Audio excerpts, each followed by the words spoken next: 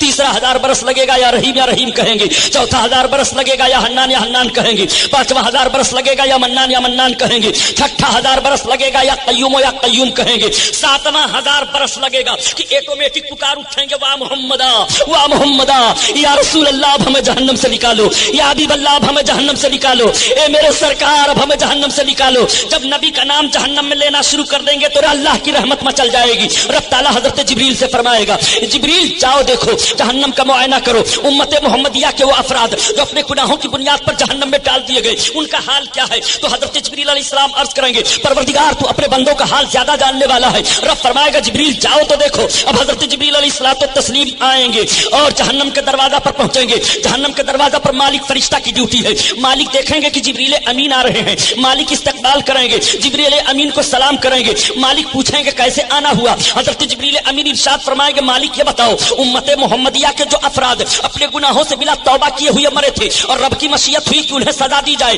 جہنم میں ڈال دیے گئے تھے، ان کا حال کیا ہے؟ تو مالک کہیں گے کیا اللہ نے بھیجا ہے؟ حضرت جبریل عرض فرمائیں گے ہاں۔ تب مالک کہیں گے ان کا بڑا برا حال ہے، وہ چل رہے ہیں، وہ چیخ رہے ہیں۔ حضرت جبریل کہیں گے ذرا جہنم کا دروازہ کھولو۔ تو جب مالک جہنم کا دروازہ کھولتے تھے جہنم بھڑکانے کے لیے تو مالک کی شکل ڈراؤنی ہے، دیکھ کر کے جہنمی بھاگتے تھے، لیکن آج جب مالک جہنم کا دروازہ کھولیں گے تو ان کے ساتھ حضرت جبریل امین ہے۔ حضرت جبریل امین کی شکل بڑی اچھی ہے، جیسے جہنمی دیکھیں گے جو جنتی ہونے والے رہیں گے وہ پکار اٹھیں گے آہ اتنی اچھی صورت والا یہ کون آ گیا؟ تو مالک کہیں گے تم گھبراؤ نہیں، یہ جبریل امین ہیں جو محمد علیہ السلام پر وحی لے کر کے جاتے تھے، اتنا سننا ہوگا سب پکار اٹھیں گے وا محمدا اغثنی یا رسول اللہ، اے حضرت جبریل ہمارے آقا سے ہمارا سلام کہہ دو، ہمارے سرکار سے کہہ دو ہمیں بھول گئے، ہمارے سرکار سے کہہ دو اب ہمیں نکال لے جہنم سے، یا رسول اللہ دہائی ہے دہائی۔ سب سرکار کو پکارنے لگیں گے۔ حضرت جبریل امین علیہ السلام واپس آئیں گے رب کی بارگاہ میں، رب تعالیٰ ارشاد فرمائے گا جبریل امت محمدیہ کا حال کیا ہے؟ عرض کریں گے پروردگار تو اپنے بندوں کا حال زیادہ جاننے والا ہے۔ اللہ فرمائے گا جبریل کیا دیکھا تو نے؟ عرض کریں گے اے پروردگار تیرے بندے بڑے عذاب میں مبتلا ہیں، تیرے محبوب کو پکار رہے ہیں، ان کو سلام کہا ہے۔ تب تک رب تعالیٰ ارشاد فرمائے گا تو جبریل جاؤ میرے محبوب سے بتاؤ۔ اب حضرت جبریل جنت میں تشریف لائیں گے، جنت میں ایک موتی کے محل میں ایک نورانی تخت پر میرے آقا جلوہ افروز ہوں گے، تمام انبیاء مرسلین سرکار کے روبرو تشریف فرما ہوں گے۔ حضرت جبریل پہنچیں گے اور رونے لگیں گے اور عرض کریں گے یا رسول اللہ میں نے اللہ کے حکم سے جہنم کا معائنہ کیا ہے، آپ کی امت جو اپنے گناہوں کے سبب بلا توبہ مری تھی اور جہنم میں ڈال دی گئی ہے وہ آپ کو پکار رہے ہیں، اتنا سننا ہوگا۔ میرے سرکار فرمائیں گے لبیک یا امتی لبیک، اے میری امت میں حاضر ہوں حاضر ہوں۔ اس کے بعد میرے سرکار اپنا سر سجدہ میں رکھ دیں گے اور رونے لگیں گے، نبی کا رونا ہوگا۔ اسی طرف اعلیٰ حضرت عظیم البرکت اشارہ فرماتے ہیں اللہ کیا جہنم ابھی نہ سرد ہوگا، رو رو کے مصطفیٰ نے دریا بہا دیے ہیں، دریا بہا دیے ہیں۔ نعرہ تکبیر، نعرہ رسالت، علماء اہل سنت، مسلک اعلی حضرت، رو رو کے مصطفیٰ نے دریا بہا دیے ہیں، دریا بہا دیے ہیں۔ اللہ اللہ آقا کریم صلی اللہ علیہ وسلم کو حکم دے گا رب تعالیٰ محبوب اپنے سر کو اٹھاؤ جاؤ جسے تم چاہو جہنم سے نکال لو. اللہ اللہ اب میرے سرکار تشریف لائیں گے. میرے آقا صلی اللہ تعالیٰ علیہ وسلم جب جہنم کے قریب تشریف لائیں گے تو مالک دیکھیں گے, وہ دیکھو بشیر و نذیر آ رہے ہیں, وہ دیکھو طہ یاسین آ رہے ہیں, وہ دیکھو سید المرسلین آ رہے ہیں, وہ دیکھو نبی کونین آ رہے ہیں. اللہ اکبر میرے سرکار تشریف فرما ہوں گے. مالک استقبال کریں گے اور سلام عرض کریں گے. آقا فرمائیں گے مالک میری امت کا حال کیا ہے؟ عرض کریں گے یا رسول اللہ بڑا برا حال ہے, وہ عذاب الہی میں مبتلا ہیں. آقا ارشاد فرمائیں گے مالک جہنم کا دروازہ کھولو. عرض کریں گے یا رسول اللہ رب کا حکم ہے. آقا فرمائیں گے ہاں. جیسے مالک جہنم کا دروازہ کھولیں گے اور سب کی نظر سرکار پر پڑے گی تو اعلیٰ حضرت کی زبان میں سنو, گرچہ ہے بے حد قصور تم ہو عفو غفور, اور بخش دو جرم و خطا تم پہ کرو درود, بخش دو جرم و خطا تم پہ کرو درود. اللہ اللہ میرے آقا صلی اللہ علیہ وسلم جس کے دل میں رائی کے ذرہ برابر بھی ایمان ہوگا نکال لیں گے جہنم سے, اور میرے سرکار لائیں گے نہر حیات میں غسل دیا جائے گا. سب کے جسم چمکنے لگیں گے مگر پھر بھی ان کی پیشانی پر لکھا رہے گا ہم قوم جہنمی تھے. یہ میرے سرکار کی آخری شفاعت ہوگی. آقا کریم صلی اللہ تعالیٰ علیہ وسلم سے عرض کریں گے سب یا رسول اللہ ہم لوگوں کی پیشانی پر اب بھی لکھا ہے ہم قوم جہنمی تھے. تو جو لوگ پہلے سے جنت میں ہیں وہ سب دیکھ دیکھ کر کے ہم لوگوں کا چرچا کر رہے ہیں کہ یہ سب لوگ جہنم سے نکل نکل کر آئے ہیں. میرے آقا آپ دعا فرما دیں. میرے سرکار دعا فرمائیں گے وہ تحریر بھی ختم ہو جائے گی اور سب کی پیشانیاں چمکنے لگیں گی 14ویں رات کے چاند کی طرح سے. اللہ اللہ یہ کیفیت ہوگی. اسی لیے تو اعلیٰ حضرت عظیم البرکت فرماتے ہیں اے مرد مومن تو ایسے رسول کا کلمہ پڑھ رہا ہے کہ آج اگر تم ملک کا غدار بن جا تو تجھے دیش دروہی قرار دے دیا جاتا ہے.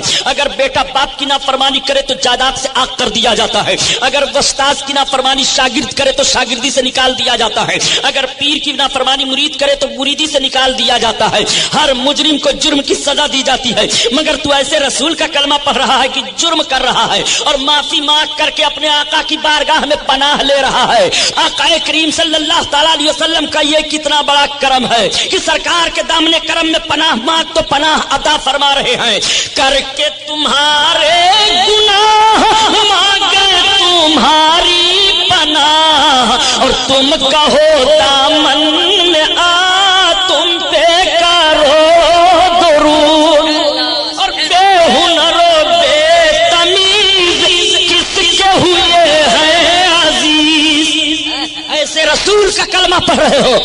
بے ہنر و بے تمیز کس کے ہوئے ہیں عزیز, ایک تمہارے سوا تم پہ کرو درود. زمین و زمان تمہارے لیے, مکین و مکان تمہارے لیے, تمہارے لیے چنین و چونا تمہارے لیے, بنے دو جہاں تمہارے لیے, تمہارے لیے. جماعت رضائے مصطفیٰ زندہ باد. جشن امام احمد رضا پائندہ باد. جماعت رضائے مصطفیٰ میسور سے جڑنے کے لیے اس چینل کو سبسکرائب کریں.